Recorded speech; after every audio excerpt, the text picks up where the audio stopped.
We keep it like that or straight? That's good enough, brother. Alhamdulillah.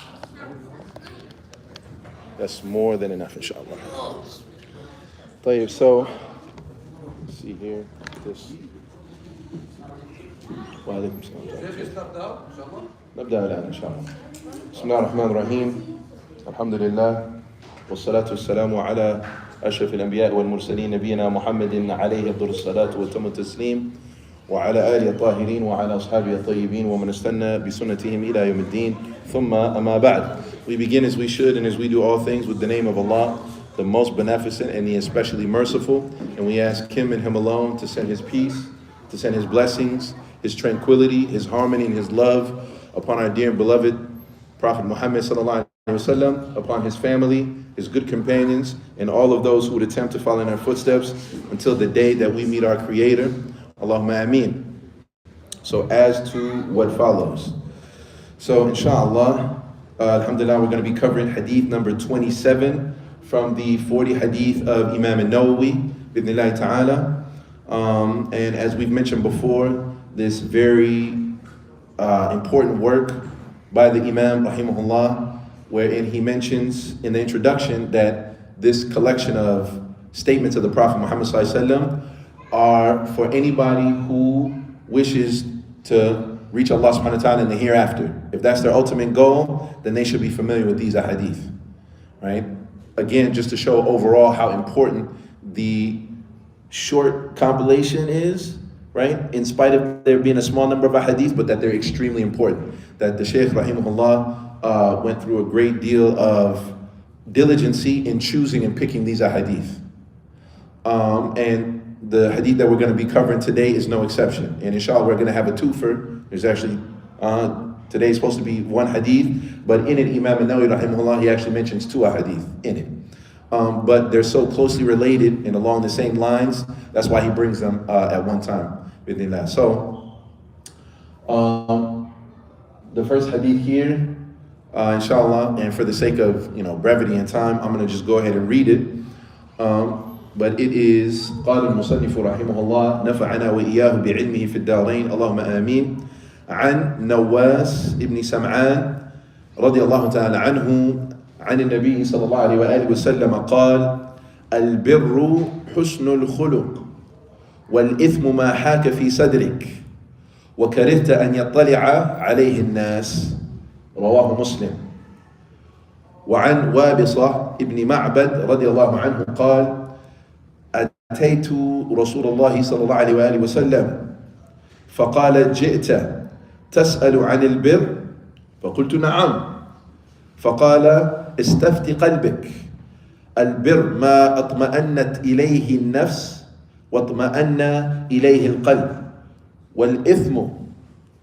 والإثم ما حاك في صدر في نفسك أو في صدرك وتردد في الصدر وإن أفتاك الناس وأفتوك.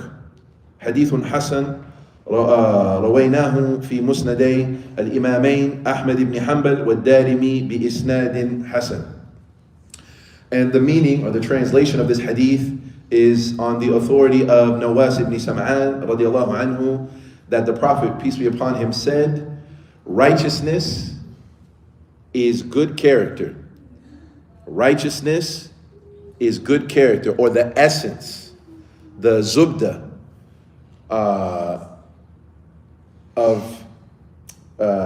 the essence of righteousness is good character, and conversely, or the opposite, wrongdoing is that which wavers in your soul, something that bothers you, something that you take issue with, not even because somebody said anything to you, but it just doesn't feel right. It wavers in your soul. And not only that, not only does it bother you, not only does it not sit well with you, but at the same time, you wouldn't like it if people knew that you were doing it. You wouldn't like it if people found out about what it is that you did. So the Prophet ﷺ, he mentions a very important principle here about the essence of righteousness, right? The foundation of righteousness is good character. And the way to determine that, he gives us like a yardstick or a measuring tool to determine whether something is good or not, right? Where he says you got to just look inside yourself, right? Something that doesn't sit right with you, something that bothers you, i.e. you know better, right? And that's without even people telling you, then it's probably something better to stay away from. And if that's not enough for you, another means or way of measuring it is if you wouldn't like it if somebody saw you. You wouldn't like it if your dad saw you. You wouldn't like it if your mom saw you doing that. You wouldn't like it if the imam saw you doing that. Your teacher, your sheikh, or even just other people in general. You wouldn't like that. You'd feel ashamed. He said that's a yardstick on how to determine whether something is righteous, good, or not. Right? And then the other hadith is on the authority of Wabisa ibn Ma'bad radiallahu anhu. He said that he came to the Prophet Muhammad sallallahu alaihi wasallam, right, to ask him about righteousness, or to ask him a question, right? And before he could even ask, and before he could even say what he wanted to talk to the Prophet Muhammad sallallahu alaihi wasallam about, the Prophet, peace be upon him, preemptively asked him. He said, "You came to me asking about righteousness, isn't that right?" And then Wabisa, right, he responded in the affirmative. He said, "Yeah, that's exactly right." And so the Prophet ﷺ, he said, right, ask your heart. Istafti qalbak. Ask your heart. Righteousness is that which the soul feels at ease with and the heart is tranquil with. Right? That you know you're doing something right because in your heart and in your soul, it feels good. It feels like you're doing the right thing. Right? And you're not bothered by it. And then he said, in wrongdoing is that which wavers in your soul, similar to like the other hadith, right?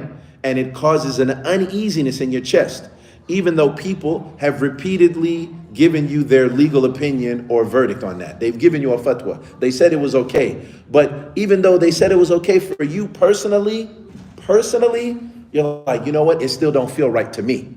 Maybe for them they can do it. Maybe it's okay for them. But for me, even though he's saying it's okay, that sheikh is saying it's okay, somebody else is saying, but it don't feel right to me. So on a personal level, I'm just going to stay away from it. Right? And then, of course, he mentions that this hadith is collected in Musnad Imam Ahmed and Musnad Ad-Darimi, which are two other collections of a hadith, monumental and very important works of hadith. Right? There's not just Bukhari and Muslim, right? But also there are numerous other works of hadith that are important to to have a clear, wholesome, complete picture of the life and legacy of the Prophet Muhammad sallallahu alaihi wasallam. So obviously we know is Bukhari and Muslim, the two most authentic collections of statements of the Prophet alayhi salatu wasalam and actions and tacit approvals. Excuse me. No, that's you. Now. And so, he says what now? That we said there's Bukhari and Muslim, but then there's also Sunan Abu Dawood, At-Tirmidhi, An-Nasa'i, Ibn Majah, Muwatta Imam Malik, right? All of these are different names, which by the way, even as a lay Muslim, even as a young student of knowledge, even as a sister, a brother, but even the lay 9 to 5 Muslim, even if you're not a sheikh, even if you're not a hafid, even if you're not a maulana or an alim, you should be familiar with these names that I'm mentioning. Ibn Majah, Tirmidhi, Abu Dawood, An-Nasa'i, these are very important collections and works of hadith. Even if you don't have those books, even if you don't, you haven't read them, you should be familiar with those names. And also from amongst the very important works of and collections of a hadith is Musnad Imam Ahmed, rahimahullah, who's the father of the Hanbali madhab. All right, and then there is Allahumma salli ala Muhammad and Sunan Ad-Darimi as well. Assalamu alaikum wa rahmatullah. So, as always, the two companions who narrated these hadith and who said these hadith, who are they? So, the first one, An-Nawas ibn Sam'an, his full name is An-Nawas ibn Sam'an ibn Khalid ibn Amr al-Amiri, al-Kilabi.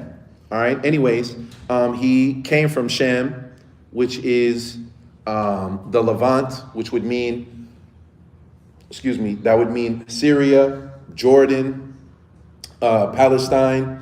All of that would be considered, right, in the time of the Prophet ﷺ, all of that would have been Lebanon, all of that would have been considered Sham, right, that whole region or area. But now in modern times, Sham is typically just referring to Syria or Syria, right? And then he came with his father and they met with the Prophet ﷺ, prayed with him, and they ended up staying in Medina for about a year, right, to learn about Islam. And Nawas ibn Sam'an, he narrated 17 hadith from the Prophet Muhammad sallallahu alaihi wasallam, and he tried to soak up and gain as much knowledge as he could from the Prophet alaihi salatu wasallam while he was there. And then as far as Wabisa ibn Ma'bad ibn Malik ibn Ubayd al-Asadi radiallahu anhu, he accepted Islam in the 9th year of the Hijrah. So he accepted Islam way later. Right, the Prophet ﷺ died in the 10th year of the Hijrah, and so he basically only got to be with the Prophet ﷺ for about a year, right? But even he too, at that time, he migrated to Medina at that point, and he was known to be a very pious man, very kind, soft-hearted from amongst the companions, and was even known for crying a lot, which we sometimes might look at as like a sign of weakness, as a sign of, somebody being soft, with negative connotations. However, right, crying out of fear of Allah subhanahu wa ta'ala, out of love and hope for what Allah subhanahu wa ta'ala has in store for the believers, paradise, right, underneath gardens underneath which rivers flow, right, to never get old, to never be sick, to be able to gaze and look at Allah subhanahu wa ta'ala, to be in the company of the Prophet Muhammad sallallahu alaihi wasallam. These type of things, right, the companions in their dire and deep hope and aspiration to get those things, they used to cry asking Allah subhanahu wa ta'ala to get those from him. To ask Allah subhanahu wa ta'ala to forgive them for their shortcomings, for their mistakes, for their wrongdoings, for the things that they know, right, out of their, being human beings, you make mistakes, right? And so they would cry. And this was actually something that is a marker and an indicator of not the softness of the person, but the softness of their heart, which is something that every Muslim should want and hope for and to try to attain. Because having a hard heart is something that we should be concerned and afraid of. Having a hard heart allows you to look at an orphan and be callous and not care. Having a hard heart allows you to look at what's happening, for example, in Palestine and be like, that's not my problem. I'm over here in America, that's so far away, or I'm not Palestinian, or I'm not an Arab. Subhanallah. Even a human being. And you'll see, subhanallah, many people who, aside from not even being Muslim, aside of not even having faith, but even just in their heart, they have hard hearts. That the way that they can speak about other human beings, which is against our natural human disposition. When you see someone being harmed, when you see something, right, happening gross to another human being, that's supposed to hit you, regardless of who you are, Muslim, non-Muslim, right?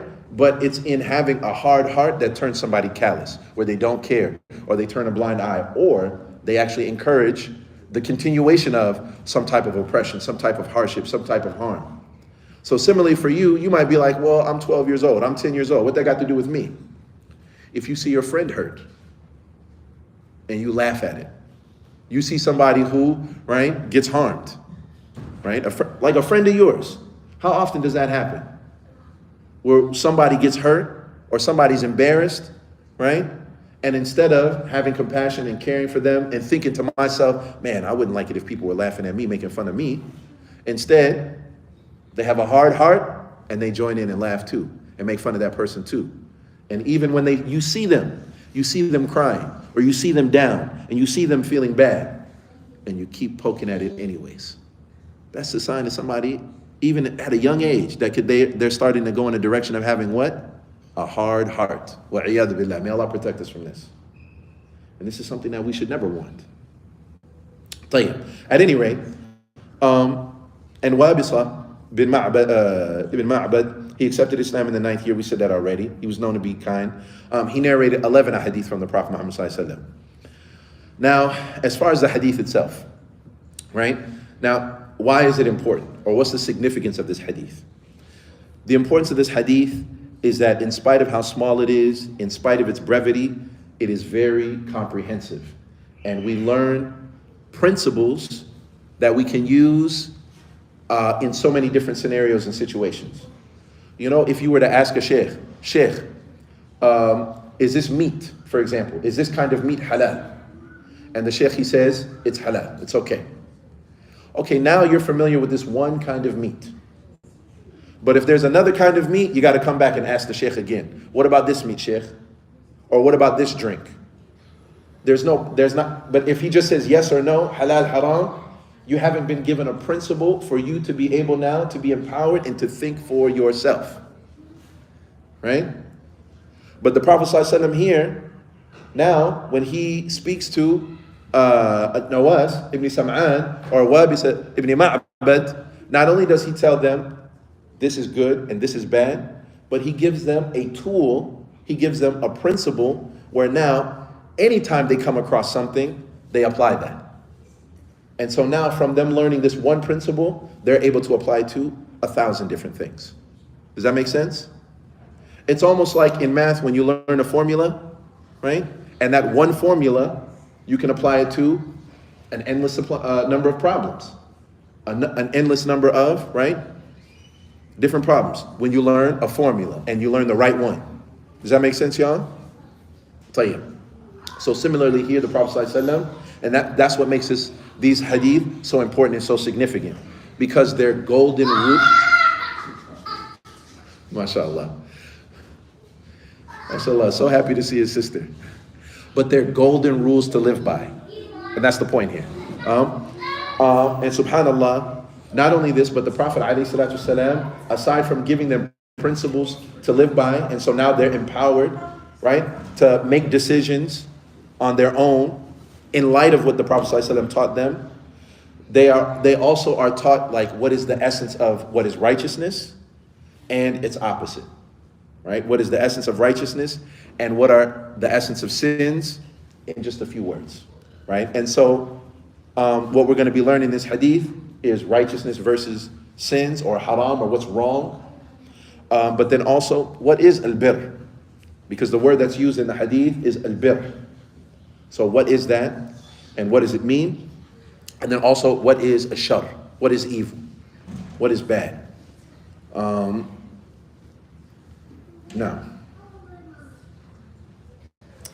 And just to say before we move forward, inshallah we'll get to that. Khalas. طيب,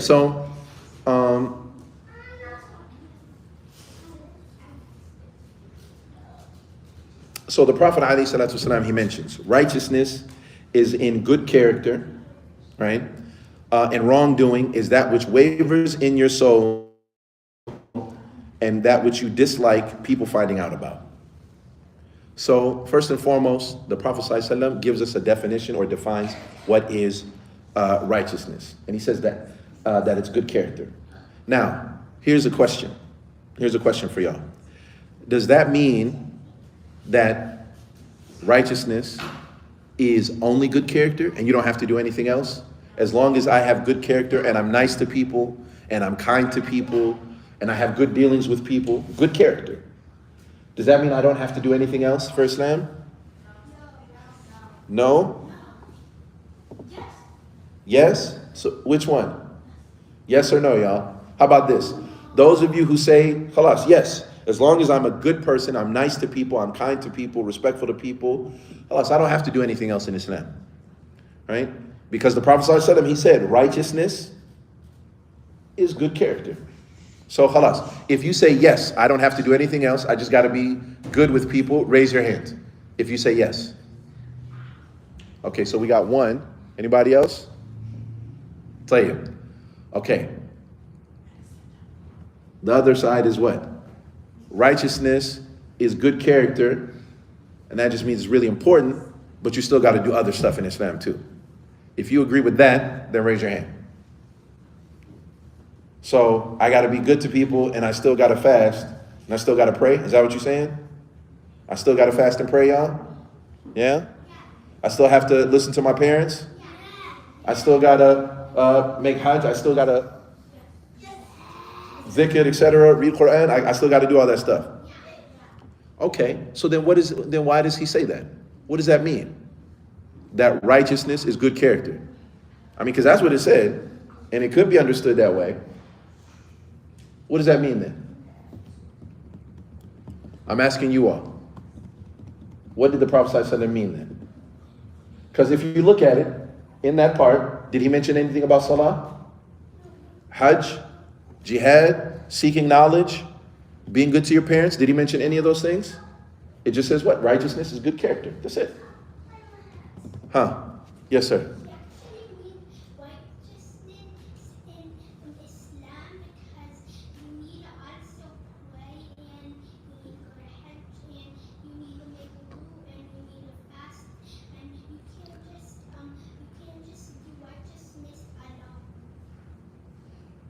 You can't just, okay, mashallah, jazakallah khair. Y'all agree with him? Okay, so I repeat my question then. What does he mean then? What does the Prophet ﷺ mean then? What is he trying to convey? Hajj is definitely a part of it. We agree with the brother here, jazakallah khair. That's good. Well, hold on now. Hold on a second. Help us out, Sheikh. What do you think the Prophet ﷺ is trying to say then? Yes.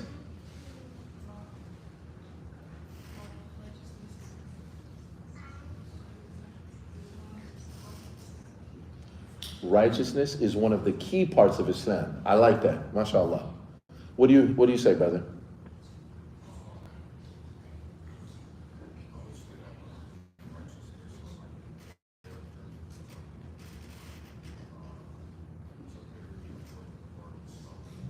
It's a very important part of Islam. That's it. Just because the Prophet ﷺ is saying that this part is important doesn't mean you don't have to do all the other stuff. And there are multiple examples where the Prophet ﷺ would say this one thing is the essence of Islam, or it's the essence of of Hajj. So, for example, he says, "Adinu nasiha," that the essence of this religion is sincere, genuine, compassionate, loving, transparent advice. That's the essence of it. Enjoining the good, forbidding the evil, advice, praying together, fasting together, making hajj together, all of those things, right? The essence of it is us wanting good for one another and advising one another, right? That's the essence of this religion. But it doesn't mean you don't have to do anything else. Similarly, the Prophet ﷺ said, Al-Hajju Arafah, right? That there's multiple things that you have to do in Hajj. You have to make tawaf, you have to make sa'i, right? Which means to go around the Kaaba. You have to go back and forth in Safa and Marwa, right? You have to go to a place called Muzdalifah. You have to go to Mina, which is the encampment where you have to stay for a number of days, right? And one of the things that you have to do is go to Arafah. And you have to be there and make dua. And when you're there, and all of the people have to be there, right, for Hajj. If you don't make it to Arafah, there is no Hajj for you. He said the essence of the entire Hajj is in Arafah. And when you think about it, why is that? Because when you're there, you have two pieces of cloth, right, for the men, and they're all the same. And you're on this area on the mountain, right? And it's not a huge mountain like in the past, but right? But it's definitely this rocky area. And what are you doing? You're not allowed to cover your head, right? It's supposed to be this tremendous reminder about Yawm al-Qiyamah, the Day of Judgment. And you're there begging and asking and crying to Allah subhanahu wa ta'ala to accept from you, to accept you into His good graces, to have mercy on you, to accept your Hajj, to accept all this money I paid for, the time that I took off, the sacrifices that I'm making, all the stuff that I did when I was back home. Forgive me for all those things, oh Allah. Oh Allah, please accept this from me. That's all you're doing. You're not doing anything else. You get tired of making dua, you read Quran. You get tired of that, you pray. You got your energy back, you just get up and keep making dua. That's it. That's all you're doing in Arafah. And so that's essentially that state that you're in. That's the essence of the entire Hajj. I have nothing, O Allah. I'm this poor servant, slave of yours, and I'm just begging and asking of you. That's the essence of the entire Hajj. But does it mean you don't have to do the other stuff in Hajj? No, that's not what the Prophet ﷺ means. Similarly here, righteousness, the essence of it, the foundation of it, is you having, right, good character and good dealings with the people. Good relationships with the people. Good relationships for a father with his children, with his wife. For the wife with her husband, and with her children, and with your neighbors, and with the people that you deal with, and your teacher, and the children with their parents, and them obeying them, and respecting them, and loving them, and praying for them. Fraz, you're supposed to pray for your parents. You're supposed to ask Allah subhanahu wa ta'ala to guide them, protect them, to help them. All the stuff that they do for you, all the taking care of they do for you, food, the clothes, the paying for tutoring, the taking you out, the camping, everything that they do for you. Them bringing you back and forth to learn Quran, them paying for the house or the apartment, everything that they do, you're supposed to be praying for them. Being good to your parents, listening to them, obeying them. All of that is a part and parcel of good character. Right? So now, bir, the word bir has two meanings. All right? Before we go into good character even more, there's two meanings of the word al-bir. Right? Because he said al-bir, husn al-khuluq. Al-bir means dealing with the people in a noble way, in a dignified manner, being kind, polite, respectful, especially like we said to your parents. This is the most essential aspect of righteousness, is good character. Right? And Imam Ibn Rajab, rahimahullah, he talks about this, and he says, commenting on the ayah, وَتَعَاوَنُوا عَلَى الْبِرِّ Sheikh Afraz, وَتَعَاوَنُوا عَلَى الْبِرِّ وَالتَّقْوَى. Right? When Allah subhanahu wa ta'ala tells us to cooperate and work with one another upon bir and taqwa. What does Allah mean by taqwa here, or bir here? It means in reference to you having good dealings and good relationships and treating the people in a noble fashion. If he's a doctor, you treat him in a noble fashion, respectfully. He's an engineer. He has a PhD. He's wealthy. He's a waiter at the restaurant. You treat him nobly and respectfully. He's an Uber driver. You treat him nobly and respectfully. He's the mechanic and he's dirty and he's got grease on his face. You treat him how? With nobility and respect and dignity. He's a street sweeper with dignity and respect. Now, obviously, are they all the same and equal? Of course not. You don't treat your mom, you treat your mom with nobility, dignity, and respect. But the respect for her is not the same like the respect for your colleague and your coworker or your neighbor. The way that you, everybody has their appropriateness, but everybody deserves to be treated with dignity and respect. And then going on, Ibn Rajab, he comments, then the second part of that, وَتَعَاوَنُوا, cooperate with bir, which is dealing with people in a good manner. And then with taqwa is meaning you having a good relationship with Allah. So the first one is a relationship with the people, a bir. And that's where we get the understanding that al-bir is, along with this hadith, that it means having a good relationship in dealings with people. And then a taqwa, having a good relationship with Allah. And then the second meaning refers to al-bir being this comprehensive word that means every type of good. Right? Every type of good is considered, goes under the umbrella word al-bir. Any type of good righteousness that you do. So for example, Allah subhanahu wa ta'ala mentions in Surah Al-Baqarah, لَيْسَ الْبِرَّ أَن تُوَلُّوا وُجُوهَكُمْ قِبْلَ الْمَشْرِقِ وَالْمَغْرِبِ وَلَكِنَّ الْبِرَّ مَنْ آمَنَ بِاللَّهِ وَالْيَوْمِ الْآخِرِ وَالْمَلَائِكَةِ وَالْكِتَابِ وَالنَّبِيِّينَ. And he doesn't stop. وَآتَ الْمَالَ على حبه ذوي القربى واليتامى والمساكين وابن السبيل. Right? And he goes on and he mentions so many different things. All of them, right? Being what? All of them is being a part of bir. But Iman in Allah, the angels, the books, etc. That's bir.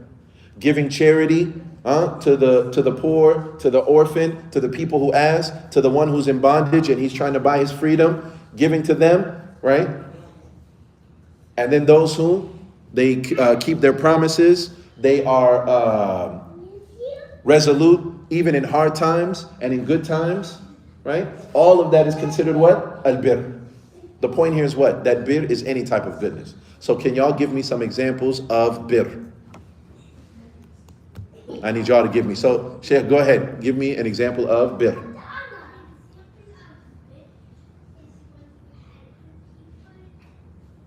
When you're helping people, that's bir. Jazakallah khair. When you're giving charity to the poor, to the needy, that's bir. Respecting people, bir. Your 5 daily prayers, bir. And going to Hajj, what? What else?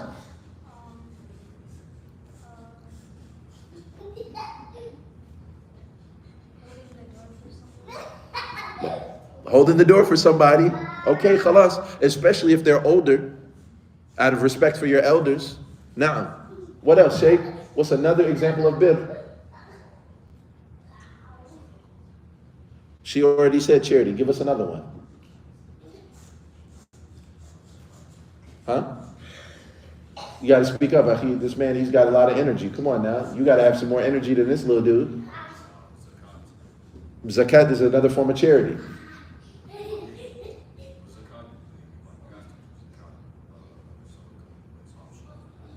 Okay, but I mean, tomato. Jazakallah khair, brother. Come on. Look, the point here is, I'm not trying to trip you up. Essentially, anything good that you do, any act of righteousness. Remember, we said bir is an umbrella term. He said helping people. She said what? He said holding the door for somebody. Dhikr. Astaghfirullah, subhanallah, alhamdulillah, Allahu Akbar. Huh? Somebody's cheating and you warn them and you advise them, don't do that. Cheating, that's not good. That's considered bir. Somebody's hurting somebody, bullying somebody else, and you tell them, nah, don't do that. And you stick up for them. And you say, not on my watch. We're not going to be bullying. That would be what? Bir. All type of good. All of it is considered bir. Y'all understand that? So I'm not trying to trip nobody up or no trick question. It's pretty easy. So now we said that there are two meanings to the word bir. How many did we say, Sheikh? How many did we say? Ya Jama'ah. How many? 2. How many, everybody? 2. The first one is bir, is you having good dealings with people. That you treat them nobly. That you treat them respectfully. Poor, rich, white, black, Somali, Arab, Pakistani, Southeast Asian, African, doesn't matter. Respect, dignity, nobility. That's the first meaning of bir. The second meaning is it's an umbrella term for any type of good in Islam. Khalas? Tayyib. So now, who can tell me what I just said right now so we can move on? Yes, sister. So the first meaning of bir,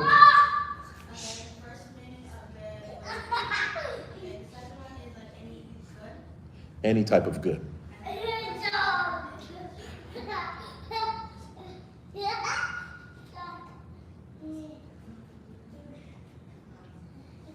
Yes. She said that's the first thing she said actually. So what's the second, or what's the other one? So it's an umbrella term, mean any type of good. Yes. How dealing with the people? How?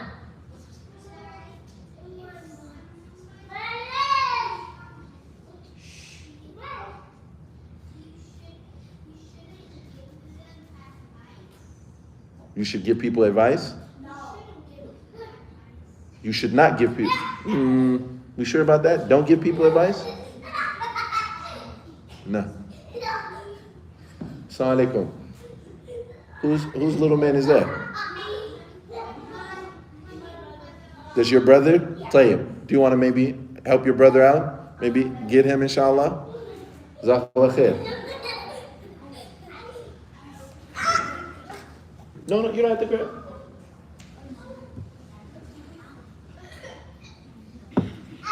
Tayyib. So now, here's the thing now. Here's another thing now. So we just said it means to be good with others, good character, respectful to others, etc., right? How do you know if something is wrong, though? How do you know if something is ithim? That's our conversation about al-bir. What about al-ithim? How do we know that something is a sin, it's bad, it's wrong? How do we know? And remember, all you got to do is just look at the hadith. Yes?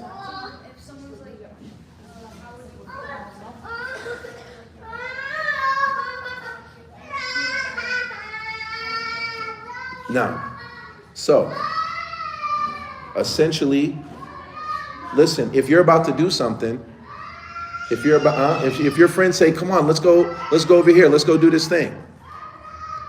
And you think to yourself, you know what?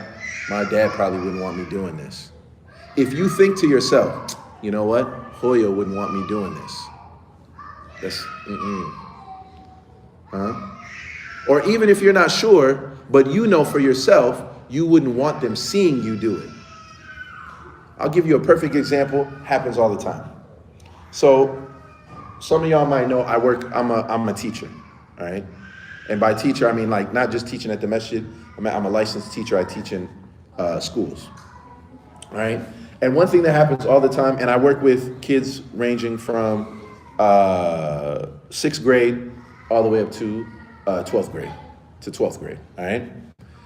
And they're 100% Muslim. The school I work at is 100% Muslim. Every now and then, a kid will say a swear word or a bad word or something inappropriate, right? And when you catch them on it, and just give them a look, and they'll be like, "Oh, yeah, you're right, teacher." And I oftentimes ask them when they say a bad word, right? Would you say that in front of your mom? Would you say that in front of your dad? And 10 times out of 10, they have the most indignant look on their face. Like, how dare you even ask that question? I would never say that in front of my mom or dad.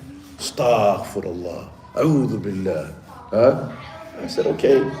If you know inside yourself, they'd be like, come on, teacher, I would never say that in front of my mom. Why would you say that in front of other people?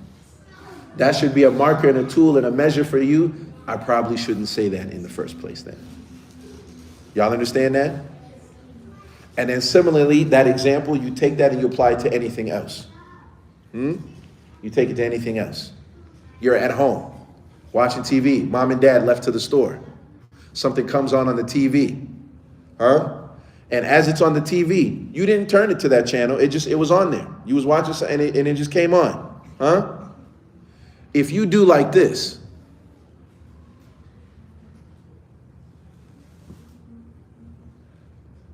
that should tell you what, Afraz? That I probably, that you probably what? I already said your parents are not there. And it comes on the TV and you do like this. And you check if anybody's there. That lets you know probably what? I probably shouldn't watch it. If you're on your device, on your phone, on your computer, or using your mom or dad's phone, and something, right? You were just swiping, you were just scrolling, you were just using it, and something inappropriate comes up. Or you're not sure, is it inappropriate or not? But when you see it, something don't feel right. You look around like, is anybody here? You know that if your mom or dad saw you, would you say, I did it. Yeah, I was watching. I was looking at it. No, you would do the exact opposite. That lets you know you shouldn't do it. And it's not just mom or dad.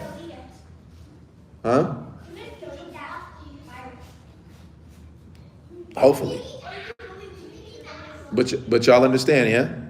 Does that make sense? Hold on now. Does it make sense though? Do y'all understand? I think it's clear though. For most of us, I think it's clear, y'all. That what? If you see something, or if you're thinking about doing something, and number one, you don't feel good about it, or number two, you would be ashamed if people saw you doing that, whether it was mom and dad, whether it was your teacher, whether it was as long as somebody else saw you and you don't like that, your impulse and your inclination is to hide it, that's a good indication you shouldn't do it. Khalas. So we move on. And essentially, you can summarize that before I move on, is what is your gut telling you? All right? Now, is that 100%? Is that bulletproof? Is that foolproof? That it's always like that? There is a caveat. The closer you are to Allah subhanahu wa ta'ala, the more you worship Allah subhanahu wa ta'ala, the more you stay away from disobeying Allah subhanahu wa ta'ala, the stronger this is for you. The stronger this is for you. The further you are away from Allah, the more that feeling inside you dies. Matter of fact, there's a hadith of the Prophet ﷺ where he says that every time you disobey Allah, every time someone sins, there's a nukta to soda. There's a black spot that is put on someone's heart. And then they disobey Allah subhanahu wa ta'ala again. What happens, Afraz? Another black spot. And if that keeps happening, what is eventually going to happen? The Prophet ﷺ said, until the whole heart is completely consumed by darkness. Right? And then he quoted an ayah. كَلَّا بَلْ رَانَ عَلَى قُلُوبِهِمْ مَا كَانُوا يَكْسِبُونَ. He said, كَلَّا, nay, rather, رَانَ عَلَى قُلُوبِهِمْ. There is a rust that has enshrouded and covered up their hearts. Why? بِمَا كَانُوا يَكْسِبُونَ. Because of what they used to do. So the more you disobey Allah, the more this feeling inside you dies. The more you obey Allah, the closer you are to Allah, the stronger this sense is inside of you. Because this is naturally a natural sense inside of us. And this is what the Prophet ﷺ is teaching us. طيب.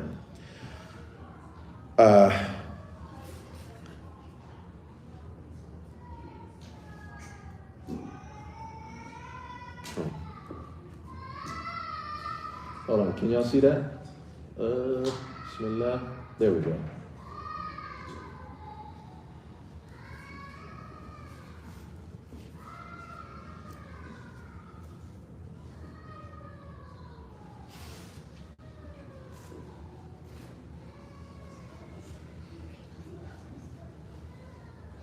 All right, so this mentions a few different things, all right? And I want to ask y'all. So we said about good character, and I gave multiple different examples. As far as good character is concerned, who should you have good character with and good dealings with? And I'm asking you all, and just to keep it moving, we're just going to go down the line. Shit, who should you have good dealings and good character with? Yes, sir. And we're just going to go across the line. Give a category of people. Because it's not everybody. Not everybody, right? Your parents. Okay, keep it moving. Your siblings. Keep it moving. Khalas, next one. Yeah. Your extended family. MashaAllah. Tayyib. Who else? He said parents already, but teachers you added. Jazakallah khair. Keep it going. Sheikh. Brother, Assalamu alaikum. Yes, you. Who should we have good character with? The principal. Okay, you're going up to the top. MashaAllah. Teachers and principal. Okay, khalas. Just think in your life. Think of the people who are around you. Who are the people that you see? Some on a regular, semi-regular basis. We already said parents. He already said teacher. He already said. Who else do you see on a semi-regular basis? Your driver? You have a driver? Okay, so then why'd you say a driver if you don't have a driver? But sure, if you had a driver, okay, no problem. The cab driver, the Uber driver, the Lyft driver, the bus driver, even though oftentimes people just overlook those people.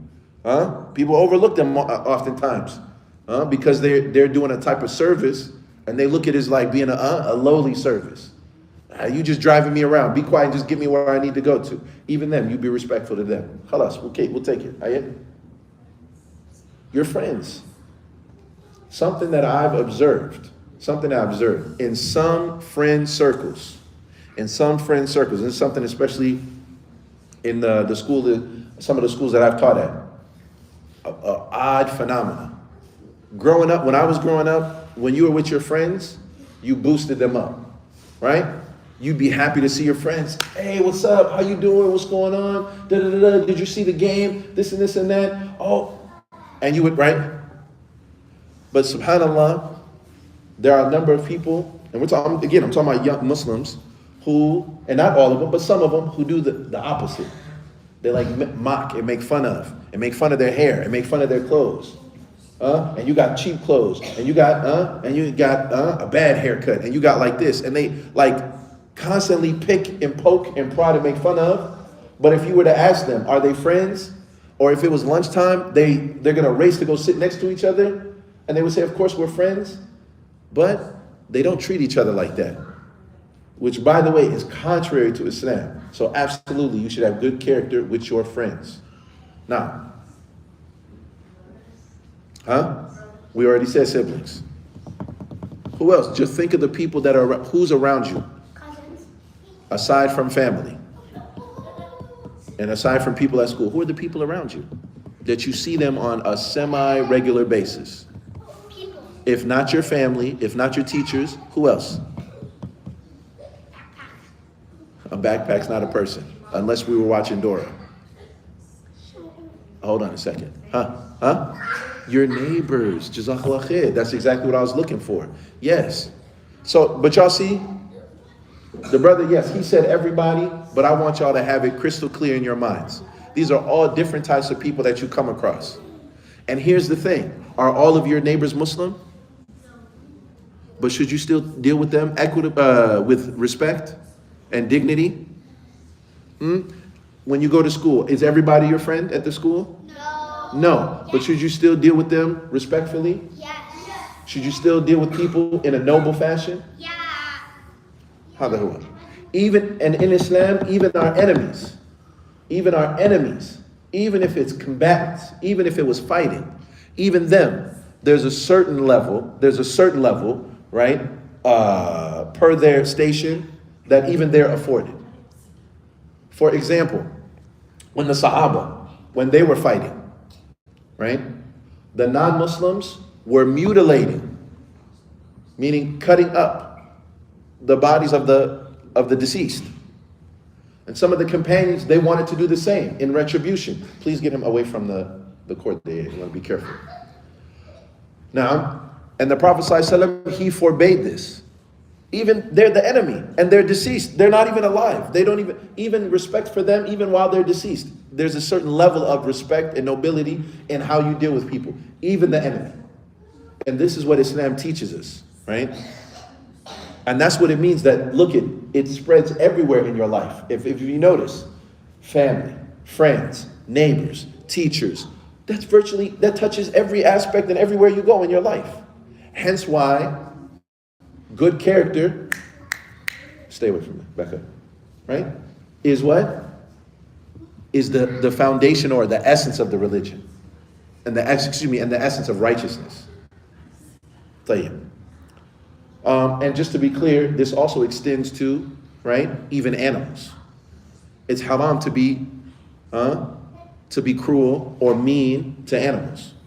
Matter of fact, there's a juxtapose that the Prophet ﷺ gives us in two different hadith, where he describes a woman who's a baghiya, a woman of the night, right? If y'all understand that, then you understand, right? But al-muhim, she had inappropriate relations, and she was from Bani Israel, and she was thirsty, and she came across a well. She goes into the well, and drinks. She comes out and she sees a dog that's licking the dirt out of extreme thirst because it has nothing to drink. Right? You ever seen a dog when its tongue is sticking out and it's panting, right? Because it's thirsty and to release heat.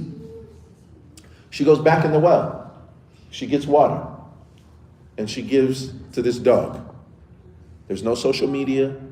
She doesn't take a picture with it and say, my good deed for the day. There's nobody there. And it's a dog, not a human being, not a baby, not a person, not an elderly person, a dog. And the Prophet ﷺ said that Allah subhanahu wa ta'ala forgave her for what she had done in her past because of this kindness that she showed to what? This husnul khuluq that she showed to what? To what, y'all? To a dog. And then conversely, we said there's a juxtapose, right? There's another woman who is an ardent worshiper of Allah, prays, fasts, and she had a kitten as a pet that she tied up and left in her yard. But she wouldn't release it so that it can hunt and get something on its own, nor did she feed it herself. And so the cat dies of starvation. And the Prophet ﷺ said that this caused this woman to be where? In the hellfire. Wa'iyadu billah. So look at, not only do we have for our parents, elders, human beings, people, everybody has a certain level of respect and dignity. Even for animals, Islam teaches us. And look at, consider this. This is before animal rights. This is before, movements and people saying these things. Hundreds of years ago, more than 1,400 years ago, the Prophet ﷺ was teaching mankind, right, what it means to be a good person and to have humanity. Tayyib. So anyways, we keep it moving then. I'm sorry, you had a question.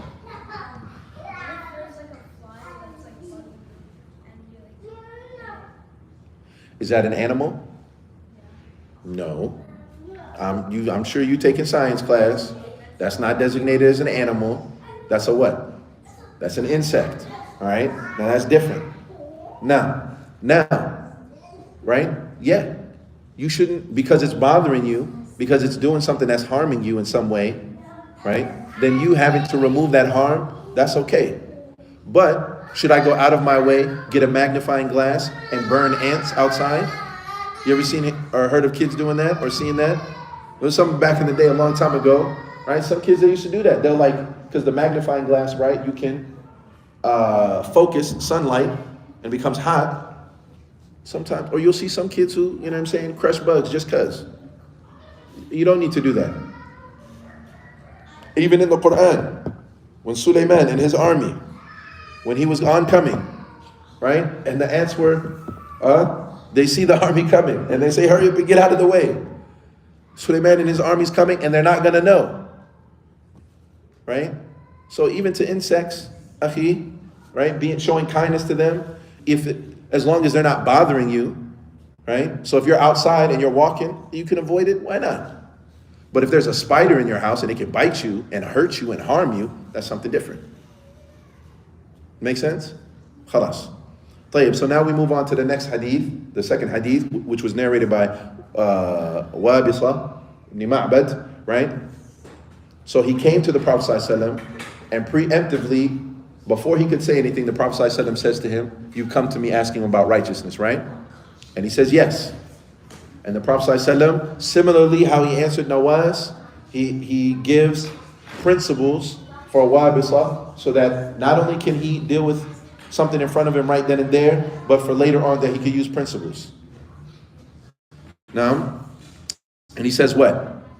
That righteousness is that which your soul feels at ease and that your heart feels tranquil, right? So now, that is the measure and the yardstick to determine if it's right and if it's good.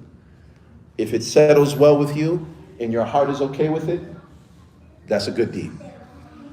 And wrongdoing, and he gives him now a measuring stick on, is something wrong? Is it shar? Is it ithim? Which is what? If it wavers in your soul and it causes you unease in your chest, even when people tell you that it's okay, even when people say, yeah, the sheikh, he told me, I have the fatwa, but it still bothers you, then you leave it alone.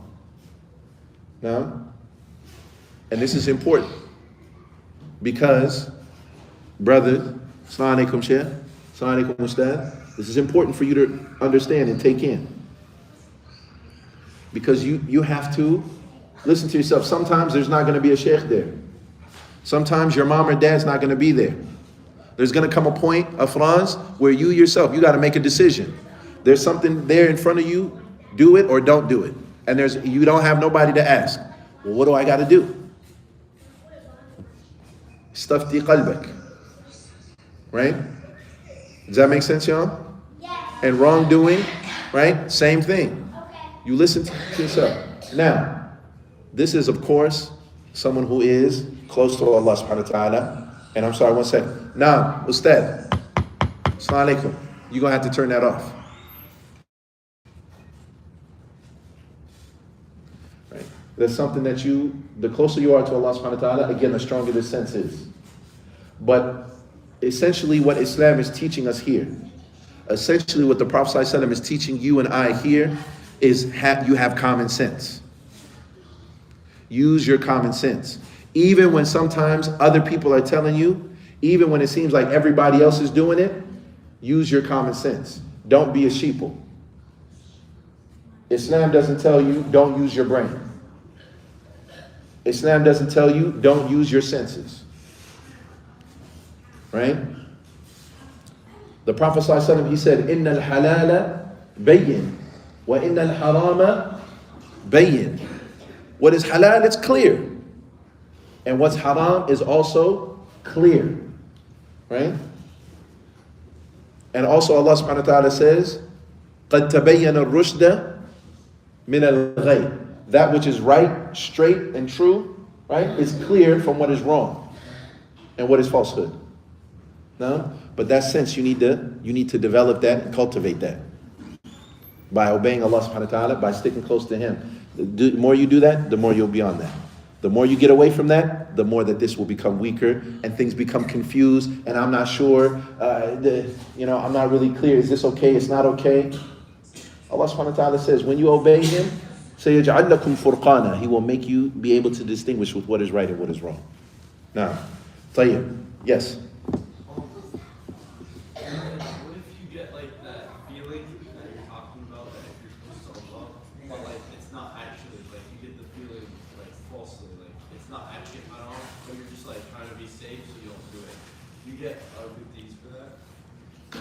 Of course, there's something that is called wara. There's a concept in Islam which it's often been explained by our pious ancestors and predecessors that it is wara, is to leave off things that are mubah, that are allowed, right? Because I'm trying to create, in the attempt to try to create a barrier that I don't fall into something that is makruh or that is haram. So even though it might be allowed, I'm going to stay away from it because it could be a stepping stone to doing something wrong. No. So for example, someone says, you know what? There's nothing wrong with watching sports or soccer, right? But he says, you know what though? I don't like it because whenever I do it, I might watch too much. And I might take too much time. And I forget about the dhikr of Allah subhanahu wa ta'ala. And I might get caught up and not pray on time. So even though it's allowed, I'm going to stay away from it. And I'm not telling that somebody has to stay away from it. But I'm saying as a personal choice, as personal piety, he says, I'm not going to do that. Because you know what? For me, it might lead to something else. I'm a football fanatic. So every time I sit down and watch, I end up staying for hours and looking up stats and scores and arguing and talking with people and this, that, and the third. So for me, it's too much. I leave it off. Does that make sense? Yes, thank you. No. So now, what are some steps that we can do to improve that? Our character. Number one, first and foremost, is make dua. Right? Obviously, for anything that we want, right, of goodness of this world, first and foremost, you should ask Allah subhanahu wa ta'ala. Right? Matter of fact, the Prophet ﷺ used to ask Allah subhanahu wa ta'ala, oh Allah, guide me to the best of manners and character. Allahumma hdini li ahsan al-akhlaq. Right? And indeed, no one guides to the best of akhlaq except for you. وَاصْرِفْ عَنِّي سَيِّئَهَا. And please turn me away from and keep me far removed from the worst of character, right? And no one does this better than you, right? No one does this other than you, all right? So number one is dua. Secondly is learning about the rewards of having good character, right? So for example, the Prophet ﷺ, one example would be, he mentions that good character, right? Someone who has good character is the same like someone who prays all night and fasts all day. Does that mean, but the person who really has good character, remember that's with the people, if he really has good character, he's going to have good character with Allah, which means he's probably fasting and praying.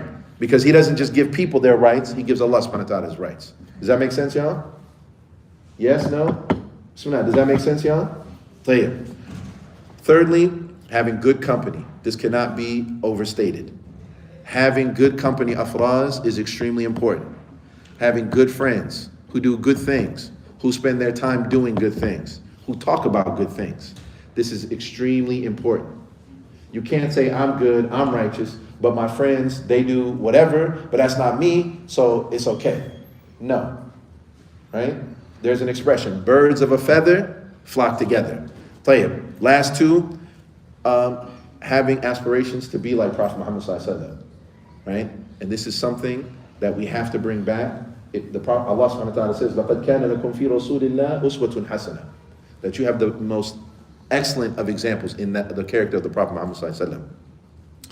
And having that aspiration. And those of you who are parents, that should be a seed that you are always trying to plant in your children.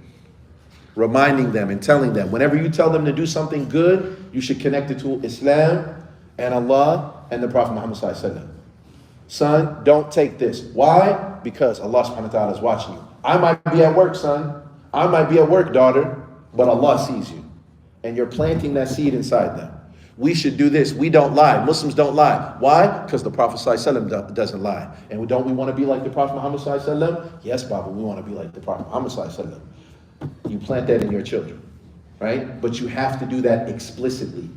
You can't just say, be good, don't lie. Didn't I tell you not to lie? Astaghfirullah. Why are you lying? Why did you cheat? Why did you do this? No, you have to say, don't you know that Allah sees you? Why did you lie? Don't you know the consequence of this? Don't you know what Allah subhanahu wa ta'ala, that He's displeased with you if you do that?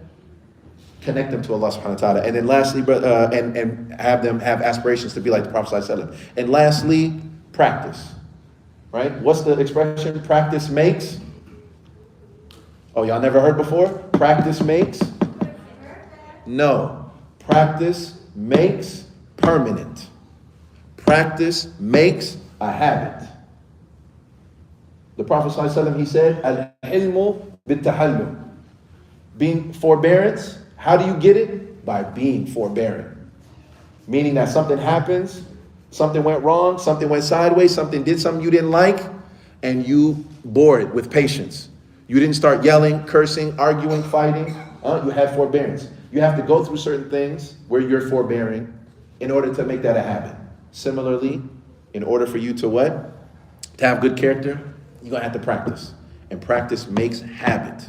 Not practice makes perfect. There is no such thing as perfection. Perfection is only for Allah. But practice makes it a habit. Right? And with that, we close. وصلى الله وسلم على نبينا محمد وعلى آله وصحبه أجمعين وآخر دعوانا الحمد لله رب العالمين. We ask Allah subhanahu wa ta'ala to send His peace and blessings on the Prophet Muhammad sallallahu alaihi wasallam. We ask Allah azza wa jal, the mighty and the majestic and the sublime and the Lord of the magnificent throne, that He grant victory and aid to our brothers and sisters in Palestine. May Allah subhanahu wa ta'ala grant them aid and victory. May He have mercy on their dead. May He grant them shahada and martyrdom. May Allah subhanahu wa ta'ala bring remedy and cure and heal those who are sick and those who are injured. May Allah subhanahu wa ta'ala grant steadfastness for those who have been left behind and who are still there, who are trying to pick up the pieces and move forward. May Allah azza wa jal allow them to move forward, right? And again, to grant them justice. And may Allah subhanahu wa ta'ala return the machinations of the enemies of Islam and those who would have ill will and harm towards Islam and the Muslims. May Allah subhanahu wa ta'ala break their ranks and separate them and their hearts. And may He return their machinations in their throats. إِنَّهُ وَلِيُّ ذَلِكَ وَقَادِرٌ عَلَيْهِ وَآخِرُ دَعْوَانَا الْحَمْدُ لِلَّهِ رَبِّ الْعَالَمِينَ. Assalamu alaikum wa rahmatullahi wa barakatuh. Thank you. Jazakallah khair. طيب, inshallah. Actually, Sheikh, you don't have to do that. But these young men, they have to. Assalamu alaikum, Afras, if you could, please. Assalamu alaikum, Sheikh, come on. Assalamu alaikum. Y'all grab the table. Grab this projector. You gonna start putting it away? No. You, sir, you come grab this thing. Let him do that. No, Sheikh. He's gonna do it, sir. It's gotta go all the way down. Allahu Akbar, Allahu Akbar. Allah.